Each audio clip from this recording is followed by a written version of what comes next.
Hi all, again, welcome to a new video. This is going to be a shorter one than usual, but I quickly wanted to shoot this video to cover a document and a value asset that has both for ourselves and for clients been responsible for closing very big sums of revenue. It's something that is very new, ahead of the trend. More people are catching up, but you're still early if you implement this. It's something that we, in marketing terms, call a sales letter.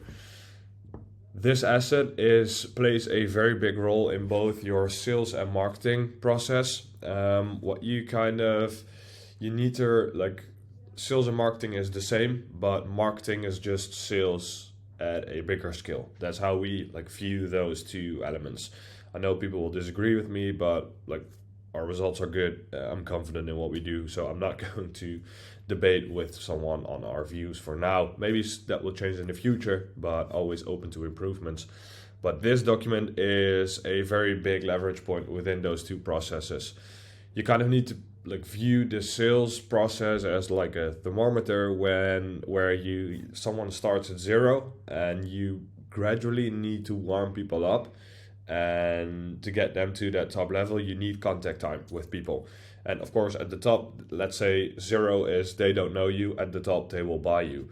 So what needs to happen to actually get them to that point is to have them, let me quickly see if I can pull up a Miro board so that I can visually show you what I mean. So what happens with, what happens with that tomorrow? Let me quickly, I can't get my pen. It doesn't work. Yes, it does right now. No, it still doesn't. Okay, this is very disappointing. All right, we got it. So what happens? Let's just say, don't judge my fantastic drawing skills, but what happens is that you have something like this. This is, no, this doesn't work. This looks kind of better. So what happens is someone starts right here at the bottom. Up here, they're going to buy. And you need to have an initial touch point where someone gets into the total overview. Then from there on, you need different touch points. You need contact time. They need to see your face. They need to see your stuff. They need to see case studies. They need to see things that we leverage, the assets. You need to speak to you. You need to show them a plan, a strategy, whatever. And over time, so they come in very cool. Then what you do is share an initial form of a value asset, and it will get them up to here. And then based on that value asset, they have some questions. You call them and you do a phone call. Drawing in Miro is my biggest nightmare. You do a phone call, and then they trust you a little bit more because they still haven't disqualified themselves or you as a company, and you haven't disqualified them. That is very important as well. And okay, you, based on a quick conversation that you had with them, you kind of know where they are, and you have another valuable resource. For example, your sales letter. You send that over, or it could be something that's more specified to their actual problems or whatever it could be, but you send a sales letter. Then they warm up even more. Then based on that, they're okay, I think I've seen enough. I'm going to do a proper discovery call with that company. So I'm going to go into a call where you as a business owner are going to find out what your prospect needs, where they are now, because that is sales, finding out where are they now, where do they want to go, and what is the bottleneck keeping them from actually getting to that point. They had the discovery call, you show competency, you ask good questions, you build a relationship, so they warm up even more. Then based on that, you book in a follow-up call, you show them a growth strategy or the plan that you have to solve their problems. You show that on another call, and during in between the discovery and the sales call, you share another value asset, which could be a case study breakdown or something. And then you get them all the way up until here by showing that your strategy is good, your plan is good, and going through the final phases. This is more on the sales side, not like particularly the document, and don't mind this drawing. I'll get rid of it later. But the sales assets and the sales letter are a very big part of within that process, because if you don't leverage those points, and like it's just you try to get someone in at the bottom, and from there on you immediately hop on a call with them and start pitching your services, then they are nowhere near close enough to get to a position to even buy or think about buying from your company. And that's what a lot of companies do wrong. I just recorded another video before this one. Like, so people within their first initial outreach message, they ask to pitch me. They want to pitch me. They're like, do you have time for a 10-minute conversation later this week? And then, okay, I come in cold and I get on a conversation and get pitched. Then I'm like not even an inch up on the total thermometer. So that's not going to work. So these assets are a very big part in your sales and marketing process. I'll quickly give you an overview of what ours looks like, because I don't have, or like this video was not improvised, but I don't have the time to actually get consent from a client to share theirs. What it does is essentially capture a headline, who it's for, capture the headline, do a proper subject line where you outline some goals, potential problems, whatever. I'm not going to run through the entirety of the document with you, because yeah, I'll throw this in the description of this video so that you can check it out if you are interested in what we have to say.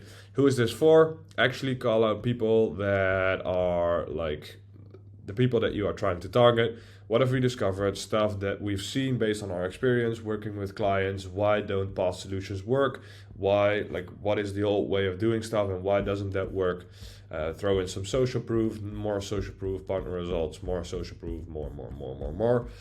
A little more than our background story. So actually get them like emotional or engaged within, like, people buy from people, and a lot of people undervalue what a good story could do.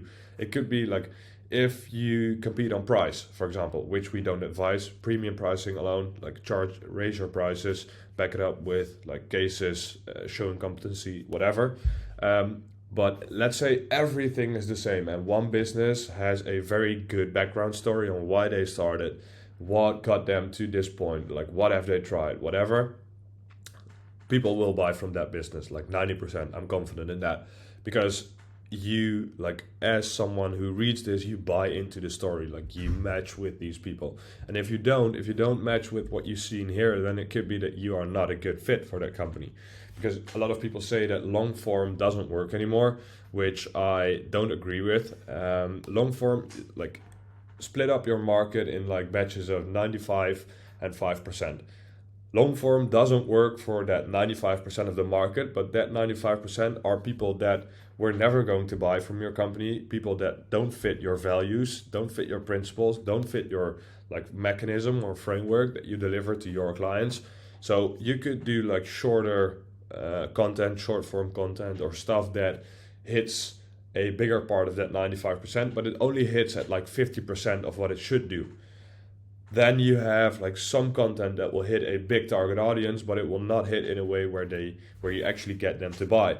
Whereas long form, you can only focus on the 5% of your market, so your target audience is a lot smaller, but these people are like very sophisticated buyers and they are like deeply engaged within or with your company. Just a little spin there. It outlines like the framework that we implement for clients. So it does a very detailed breakdown of, okay, what are you doing now? What is going wrong? What do you need to do? How can you solve it? Essentially to, again, like show competency, show that we know what we talk about, and people can actually, there's a lot of stuff in here that you can actually take away and implement yourself to see improvements. Then the sales process, a very detailed breakdown of how we view sales, what kind of sales process we implement. And like I mentioned, you can take away like stuff in here and actually implement it and see an increase in your close rate. So that builds goodwill as well. Going over the sales letter. So it's a very detailed document.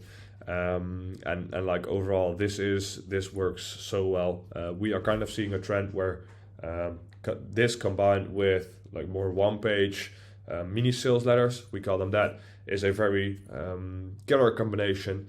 So yeah, I hope I gave a good overview. I know this video was kind of improvised, especially the drawing.